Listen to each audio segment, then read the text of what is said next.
most bear markets, and I'll stress the word most, ends with a credit event, a VIX spike, a capitulatory move in equities. This is just fact.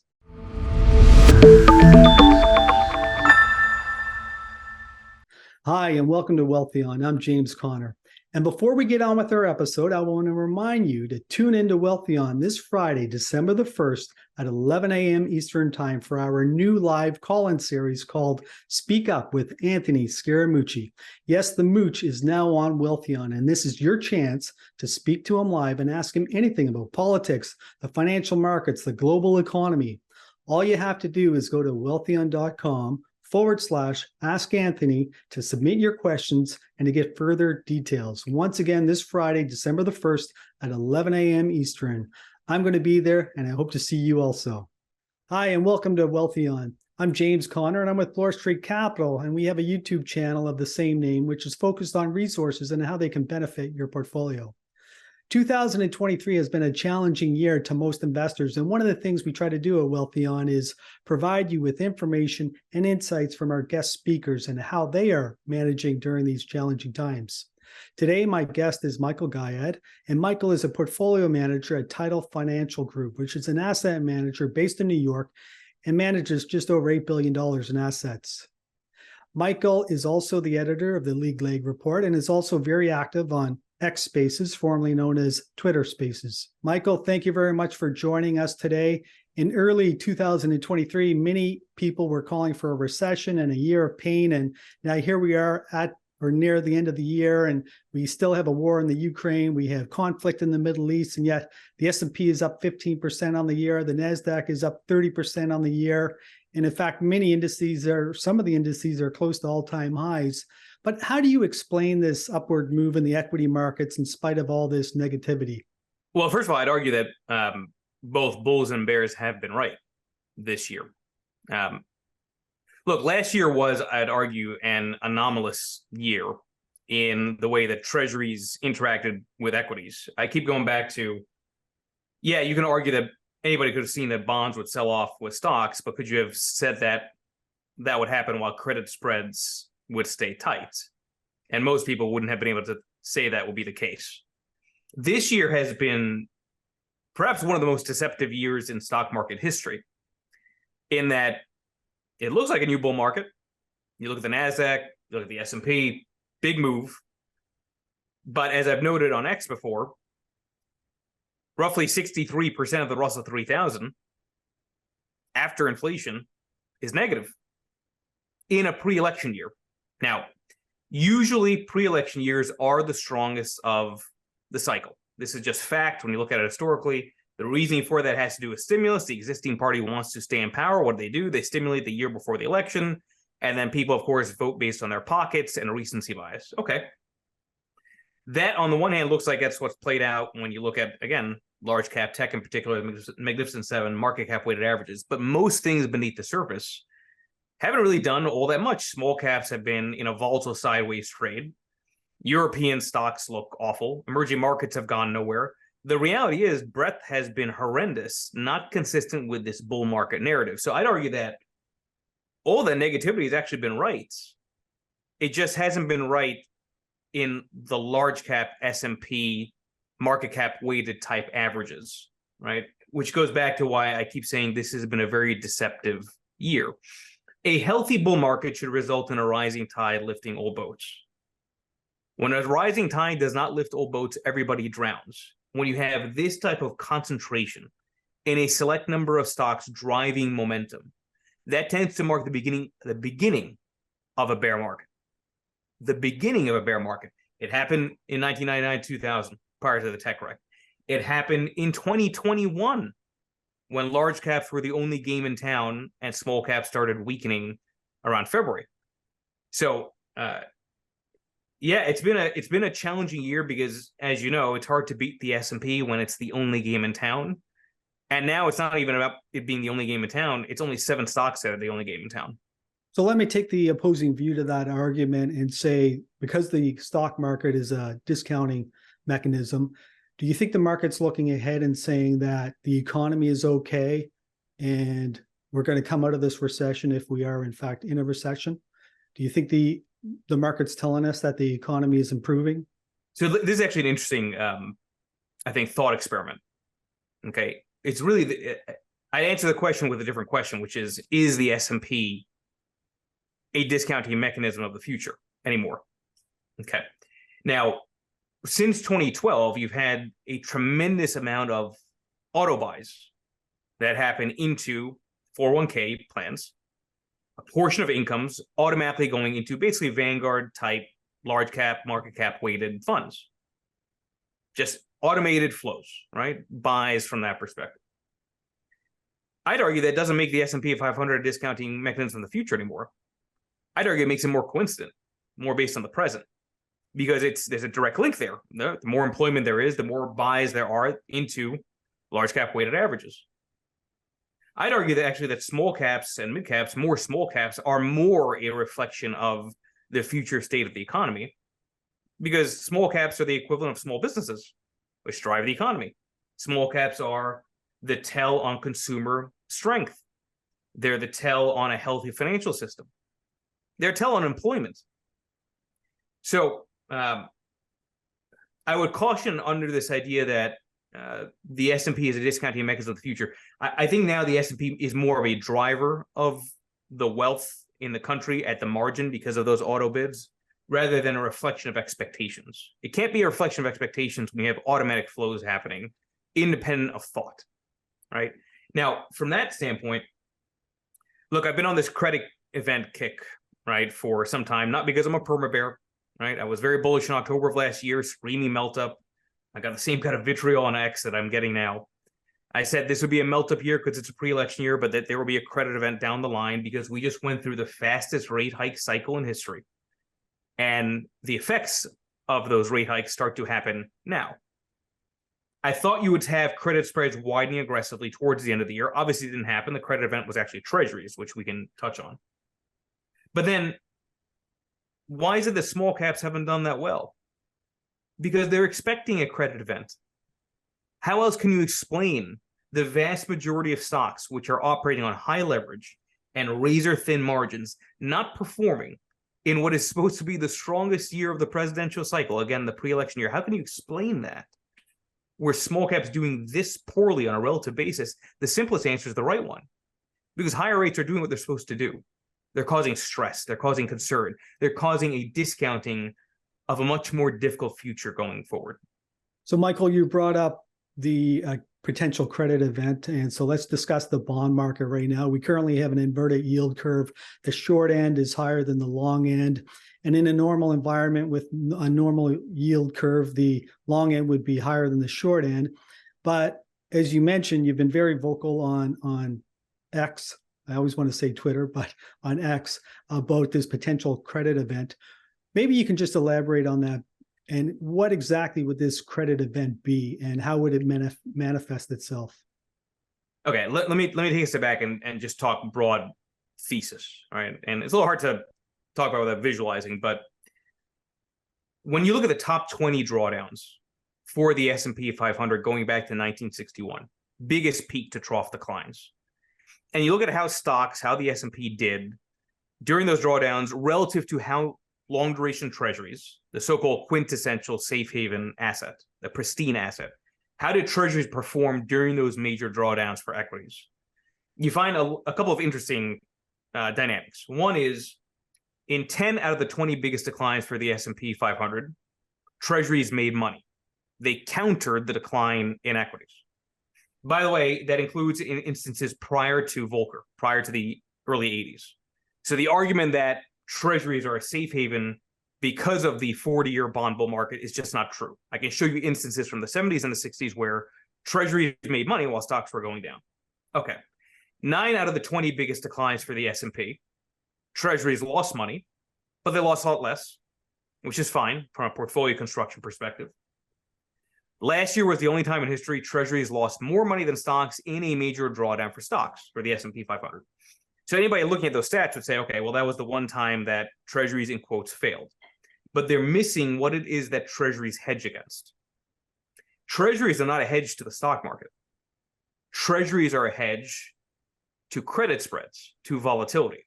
Because as the VIX rises, as volatility rises, credit spreads, the differential between junk debt and AAA rises because there's a feeling that default risk is going to increase. That's what causes the flight to safety into treasuries. That's what causes people to ultimately go into government debt because the government can't go broke. They've got the money printer. Most bear markets, and I'll stress the word most, ends with a credit event, a VIX spike, a capitulatory move in equities. This is just fact. Now let's go back to that point about last year was the first time in history treasuries lost more money than stocks. The assumption in the idea that treasuries failed is that the drawdown for the S&P 500 is over.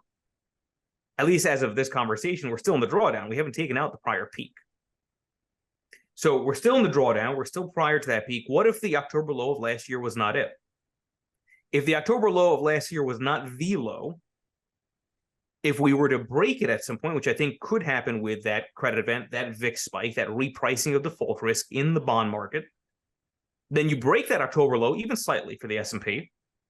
Treasuries counter it, which still then results in the relationship of treasuries to equities looking the way historically it does, where they perform better relative to the S&P throughout the entire decline of the S&P. I could be totally wrong, and obviously my timing has been off on this. I never imagined that treasuries would be the source of the event this year. But I find it hard to believe that bankruptcies are rising, consumers are stretched, credit card debt is at all-time highs, unemployment looks like it may be finally starting to pick up, and everyone's assuming that you're not going to have real stress in terms of the economy and the market, that you're not going to have real stress in terms of bankruptcies increasing, and that's not going to manifest in the public markets. You know, you and I both know there's a fine line between being wrong and early in markets. But I'd rather be early than late to a thesis, to an argument. Okay, and the reality is, if you were to have a credit event, it ends the bear market that I still think we're in. It probably results in a tremendous amount of opportunities in small caps, in emerging markets, in all the things which have lagged because they've been seeing and feeling the headwind of what higher for longer will ultimately do to them. And so let's just dissect this credit event a little bit more. I mean, where do you see it happening? Would it be a corporate event? Would it be sovereign? And there's also a lot of chatter or a lot of narrative out there about the commercial real estate space. Could you see it happening there? So it's interesting. Again, January I said melt up year, following the fifth worst December in history, which I also identified early December saying the risk is high there. But the credit event down the line. In March, when the regional bank crisis was playing out, I had a number of people on X saying, wow, you got this one right? That's the credit event. And actually I said, no, I don't think this regional bank, SVB dynamic is the event, because the Fed can stop it. They know what to do, right? And it's under that scenario back in March, which probably it's funny how everybody forgot about that, right? In 3 weeks, then it became all about NVIDIA and AI. But it's like if the central planners, the bankers, the policymakers can preempt it, they will. So any kind of a spark, I think, has to be something that the Fed can't get ahead of, can't preempt easily. Now, I've brought up this scenario a few times before. I think what could spark this is going to be Japan, right? This reversal of the carry trade idea. Japan has a real problem. They've dealt with disinflation and outright deflation for 40, years roughly, or I should say 30 years roughly. You talk about a whole generation, and now they're having to deal with inflation with a yen that completely looks unhinged. If they don't start to stabilize the yen, inflation will get out of control. Why? Because they import pretty much all of their oil and energy. So they have to do something to stabilize the yen. How do they stabilize the yen? They have to raise rates, or they have to do something on the monetary policy side, which is tighter. A tremendous amount of cheap liquidity comes from Japan. It comes from Japan and gets deployed globally. That's what the carry trade is. So a reversal of that policy by Japan, I think, can spark, it's what I call the Mothra effect. Instead of the butterfly effect, the Mothra from the Godzilla movies. That could spark a whole series of unwinds in the global financial system. Now, some people say that's crazy. Except that one of the Bank of Japan governors just last week basically alluded to this very idea and said, When we start to normalize policy, we're expecting unintended consequences. Unintended consequences means a reversal of the carry trade. If that were to spark some volatility and upheaval, that does, I think, manifest itself into a corporate credit event, because that then suggests that volatility starts to shake out all risk-on investors, shakes out high-yield investors in those highly levered debt issuances, causes the repricing of default risk, causes the VIX spike, and again, causes the flight to safety trade back into treasuries. Now, again, I could be totally wrong. Maybe it comes from something else. Right? But all I know is that we can argue from here to tomorrow about the odds being low of a tail event. A low odd doesn't mean no odd, right? I mean, there is a very real possibility that I'm right that we're still in a bear market, and there's a very real possibility that a credit event that maybe gets started from Japan is what ends it. And then, listen, I'll be the loudest guy in the world to scream melt up again, to be bullish. It's not me being a perma bull or perma bear. It's just that this is what my intermarket analysis suggests is likely beyond the short-term squiggles that people refer to when looking at a chart that they can't possibly backtest. And Michael, I just want to clarify this carry trade. So essentially, investors borrow in Japan at, let's just say, 1%, and then they would employ that capital somewhere else at a higher rate of return. Right, exactly right. So it becomes a source of liquidity for risk assets. And actually, it's interesting because there's been a pretty big, interesting correlation between this year tech stock outperformance and the yen's movement itself. Just so, again, I always go back to the simplest answer is the right one. There's been a lot of risk-seeking capital that has been funded from low rates in Japan. But if that unwinds, then that's going to create possibly some disruptions, right? Now, the question is, of course, what do you do about that? All right, now, I always stress this point.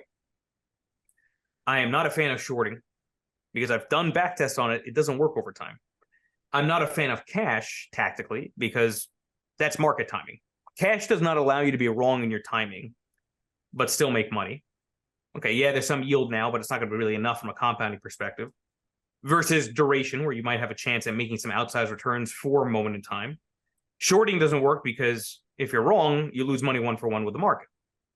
So for me, if you're going to express a negative view or a bearish view on a credit event, that means one of two things at the core. Either you lower your beta, meaning you position into utilities, consumer staples, healthcare from an equity allocation perspective, and or you go into long duration treasuries to benefit off of that flight to safety trade. That's what I do with my funds from a rules-based perspective. They're designed to play long duration treasuries as the defensive option. But those tend to be far better ways over time to play defense than to outright make a directional bet. And it really does drive me crazy how people don't seemingly understand how dangerous shorting is and how dangerous timing with cash is as opposed to asset class rotation. And you make a very interesting point about short selling and how dangerous it can be. We just had a very famous short seller retire after being in business for many years, Jim Chanos. And I think maybe that's one of the reasons why he gave up after doing it for many years, because it kept going against him. I've seen this a lot of times before. When you see major strategies closing down because they haven't worked and businesses shutting down from that perspective, the cycle's about to favor them. And I say that because it's an interesting dynamic, which I think, unless you're in the business like you are and like I am, from an entrepreneurial standpoint, you run a strategy, you have a fund, like I do with my mutual fund, my ETFs. And let's say you happen to launch at the wrong time, the cycle's against you, which I believe is what really happened in my case, because I launched Roro and Jojo, risk on, risk off, junk on, junk off ETFs, just before the greatest bear market in treasuries in history, using treasuries as the risk off safe haven. Okay, so if you launch in the wrong cycle, it's hard to get assets because nothing closes a sale like performance. Doesn't matter how compelling Jim Chanos is in the way he speaks or how compelling I might be for those that actually listen to me. People buy based on a chart, not based on words for the most part. So you have a cycle that doesn't favor your approach, your performance is not working. At some point then, every person that launches that strategy asks the question, do I keep this strategy open because I put so much money into it already? You're running a business, right? The product's not selling. The cycle's not favoring it. Do you close it because you're falling prey to sunk cost fallacy, right? You're pumping money into this thing, hoping that it works, and the cycle's not favoring it, it's not working, you just shut it down. Or if you do that, are you selling the low of the strategy? this is actually, to me, and I've kind of lived this kind of thought process with my mutual fund in 2019 prior to being up 72% in 2020, ATAX, and then giving it all back the last 2 years. You always have this really interesting dilemma in the business, from the business side of running funds, where you say to yourself, do I stick to it because the cycle is due to reverse, or do I close it down and then regret closing it down because the cycle is about to reverse? I think in the case of Chanos, it might be something similar to that. The fact that, as much as I don't like shorting, you're seeing short sellers capitulate probably is not a good sign for the bull market. Michael, if we go back to a normal yield curve where the long end rates are higher than the short end, what would this mean to your scenario? Well, keep in mind, you don't need to have an uninverted or reinversion of the yield curve necessarily to have a recession.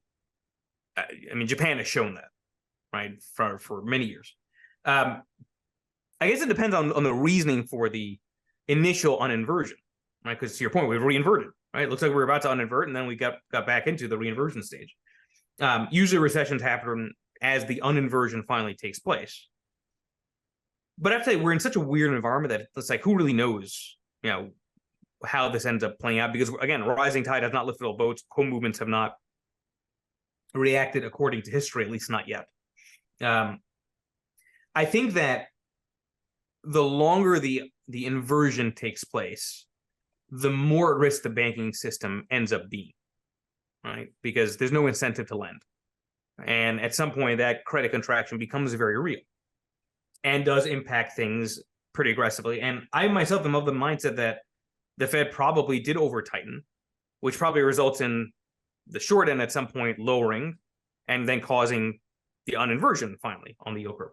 Now, the reason I'm saying, by the way, the Fed has probably over-tightened is, again, goes back to the lags, right? Everyone cheered this lower than expected inflation in November, not realizing that the lower than expected inflation, aside from calculation issues around healthcare, right, which is a whole nother discussion, that is because of interest rate hikes from January, February.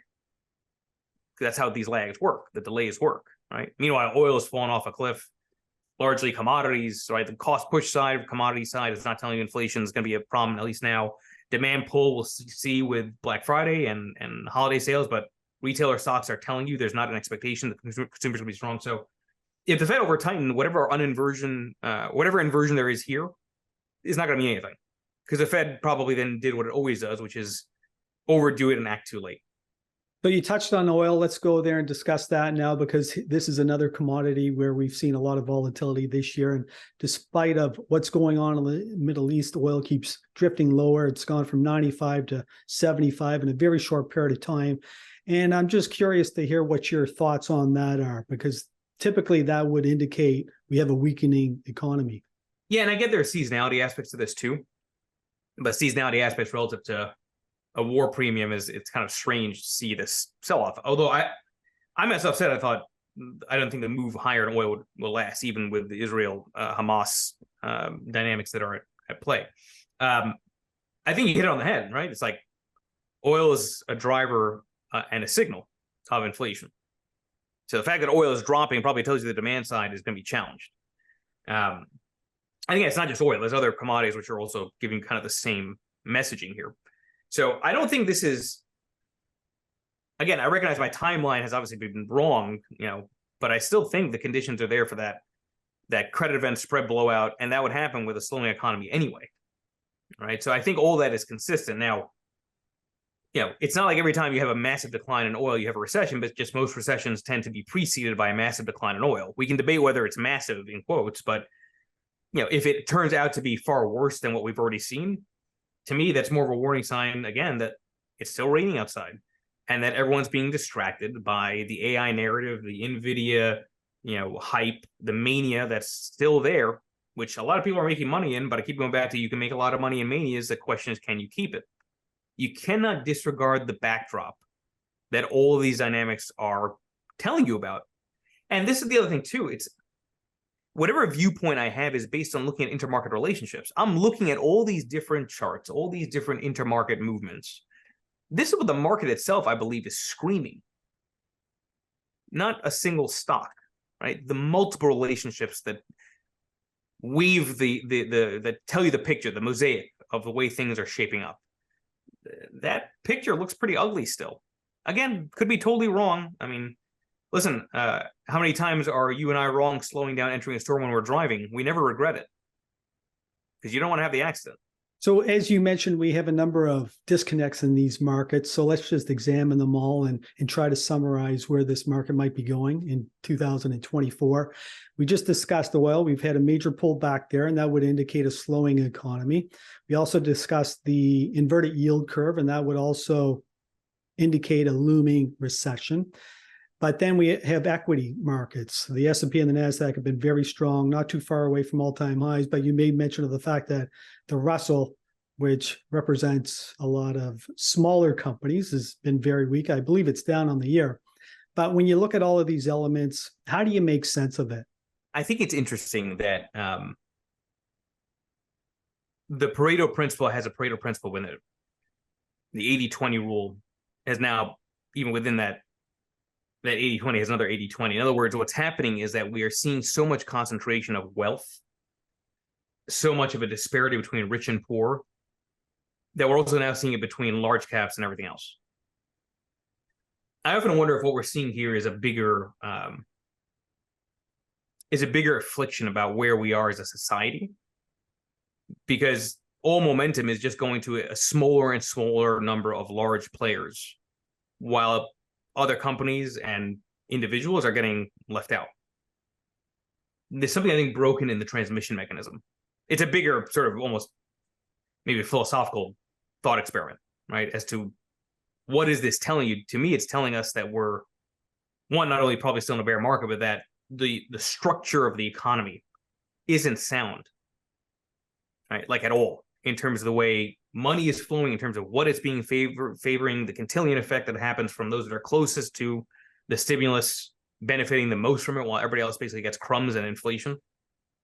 So it goes beyond, I think, just portfolio management and making money and trading. Now, having said that, like you, I'm a portfolio manager, rules-based funds. I don't choose the cards I'm dealt, I choose to play the game.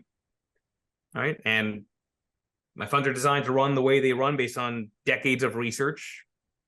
Even though the small sample may not favor it, I still have the data to prove over time it has real merit. But I do worry beyond this sort of rotations, risk on, risk off, if what we're seeing here is a bigger problem than people realize in terms of just the fabric of the way capitalism works. And Michael, I just want to clarify one thing you just said. You mentioned that your funds are rule-based. Does that mean it's passive money versus active? It means that if I die tomorrow, they run the exact same way. So they're very active and tactical. Roro and Jojo have indices. You can go to marketvector.com and see them. They went through horrible drawdowns because I designed all of my funds to avoid drawdowns in equities by being in treasuries, not to avoid drawdowns in treasuries. If I could find a strategy that could avoid a drawdown in equities and treasuries, I'd be Madoff. Because it's nearly impossible to do that from a sequencing perspective, and I would challenge anybody to actually show me a back test where you can show that works over time, as opposed to just a one-off like what happened last year. But yeah, and this, by the way, as a side note, is this is the challenge that I face with people being unable to differentiate between me as a researcher and analyst, as a content creator, as on the persona on X, which is all very purposeful because it does work. Like it or not, I have 750,000 followers. I must be doing something right. But my world is my funds. Like, this is my career, right? I took a very specific bet launching funds. I never imagined the cycle would play out the way that it did. I also can never imagine closing the funds, because it goes back to that point about sunk cost fallacy versus selling the low, right? So I believe in what I've built. I believe the cycle will come their way. And I believe that I have to just wait like everybody else does, because nobody can constantly win in every single year. It doesn't work that way. I always use that line on X, there's no gurus, only cycles. I say that because I've lived that life as somebody who's gotten a lot of things right and a lot of things wrong. But from an implementation perspective, I always say path matters more than prediction. I am a huge fan of systematic approaches that you can actually backtest, even if in the small sample, which, by the way, folks, 2 years, even 10 years can be a small sample in the context of decades of market movement. I'd rather believe in something that has cause and effect over time than randomness, which I think is where most people get fooled using Nassim Taleb's great book title, Fooled by Randomness. I do think a lot of people get fooled by randomness in this business. And Michael, we're coming into year end and also holiday season, which from a seasonality point of view tends to be quite strong. Do you think the equity markets continue to grind higher? Okay, so I think you have to be careful again about confusing high probability with 100% certainty. So it is true. I put that stat out in July or in June. You go back to the late 1920s. You look at the months where the S&P tends to peak for the year. 40% of the time, the peak for the year for the S&P happens in December. So the odds do favor higher highs in December. No issues. 8.33%, not because it's 1 in 12, but 8.33%. The peak tends to happen in July, which I still think was, the peak for the year. But by the time this goes live, maybe that's not going to be. By the time we get feedback from viewers, it's probably maybe it's not going to be the case. But the point is that it could very well be that we rally into year end.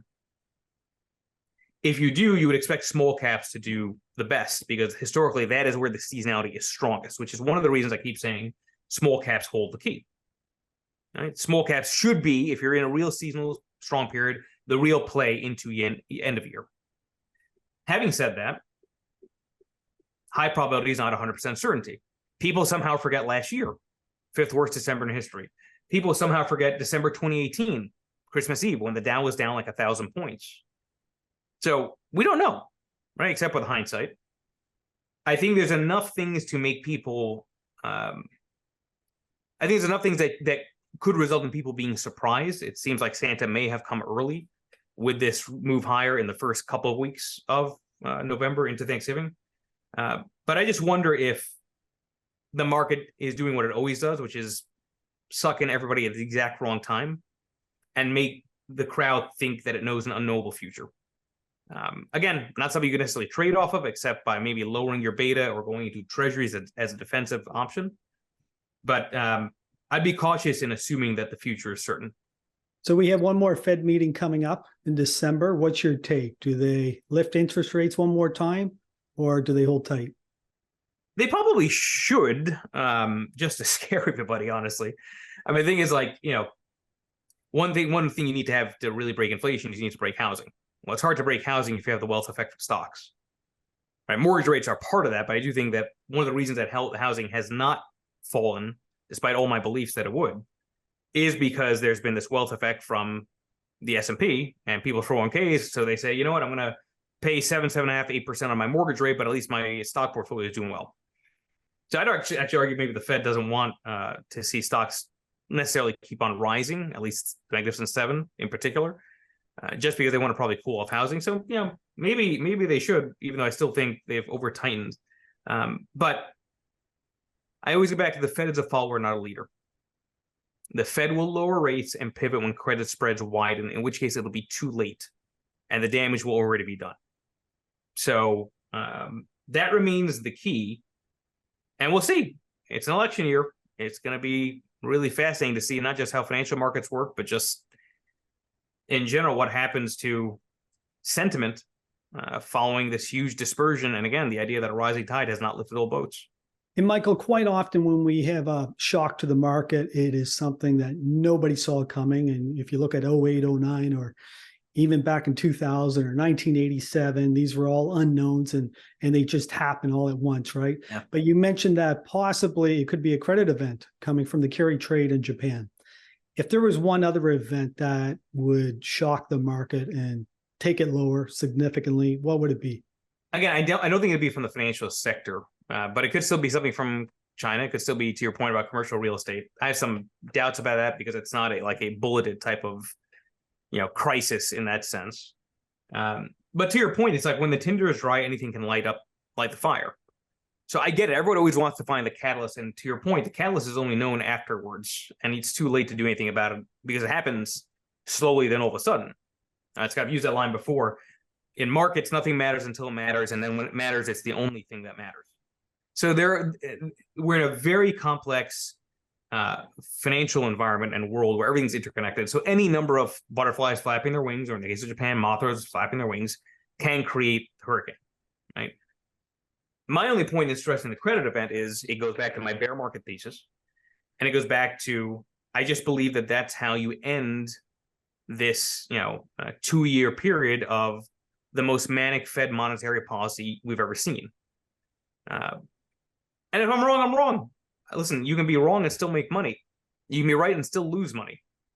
But at least consider different scenarios, right? And consider that time frame is everything. You can be bullish and bearish at the same time.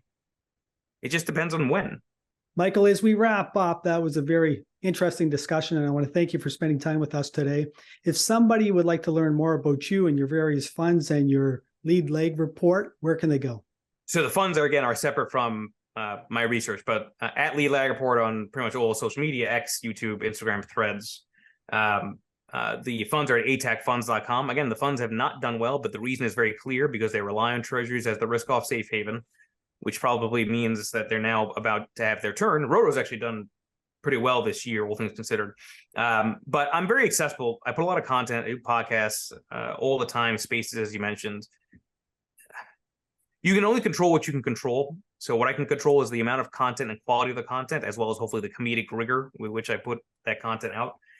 So follow me on all those platforms. And if anybody's interested in the funds, feel free to reach out to me directly. There are nuances to this. I deeply believe that the role of any fund manager, whether it's rules-based or not, is to communicate why something works when it works and why it doesn't work when it doesn't work. And why it doesn't work when it doesn't work is the critical component for keeping investors' eye on the prize in terms of having a longer-term objective. And you do a great job on X Spaces, formerly known as Twitter Spaces, and I listen to you on a regular basis. I would encourage our viewers to also check you out, and you have a lot of fans on there too. I got a bunch of trolls also that I've blocked, and their mothers and their hamsters, as I say, on X. Once again, Michael, thank you. If you are trying to figure out how to invest in your financial future, consider having a discussion with a financial advisor that Wealthion has endorsed at wealthion.com.